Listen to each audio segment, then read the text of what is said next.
როდის შეძლებ წონაში დაკლებას თუ იცი?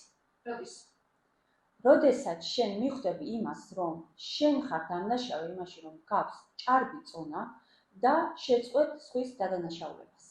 მიხვდები იმას, რომ ჭარბი წონა არ არის გენეტიკურად განპირობებული და შეწყვეტ ამით შენი თავის დამშვიდებას. აღარ იცხოვრებ ილუზიით, რომ არ ჭამ ისეც არაფერს, მაგრამ ჰაერის სუნთქვით და წყლის დალევით იმატებ წონაში. მიხვდები იმას, რომ არ არსებობს რაღაც ჯადოსნური ტაბლეტი, რომელსაც შენ ჩაყლაპავ და ის დაგეხმარება ერთი თვის განმავლობაში დაიკლო 10 კილო. როდესაც მიხვდები იმას, რომ სხვა შენს გასაკეთებელს ვერ გააკეთებს. მხოლოდ ამის შემდეგ შეძლებ მოხვდე იმ ადამიანების სიაში, ვინც ეს უკვე გააცნობიერა, დაიწყო საკუთარ თავზე მუშაობა და ჩქარი ნაბიჯებით მიდის დასახული მიზნისკენ. რა თქმა უნდა, წონაში კლების პროცესი არ არის მარტივი და დამოკიდებულია რამდენს იწონი.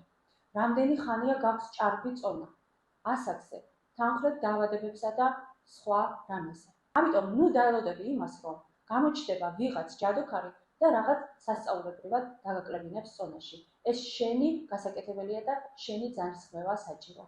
მე ვარ ია გორგილაძე, ექიმი, ნუტრიციოლოგი, ფიზიოთერაპევტი. დაგეხმარები გაიუმჯობესო ჯანმრთელობა ისე, რომ აღარ დაგჭირდეს ექიმი და წამალი.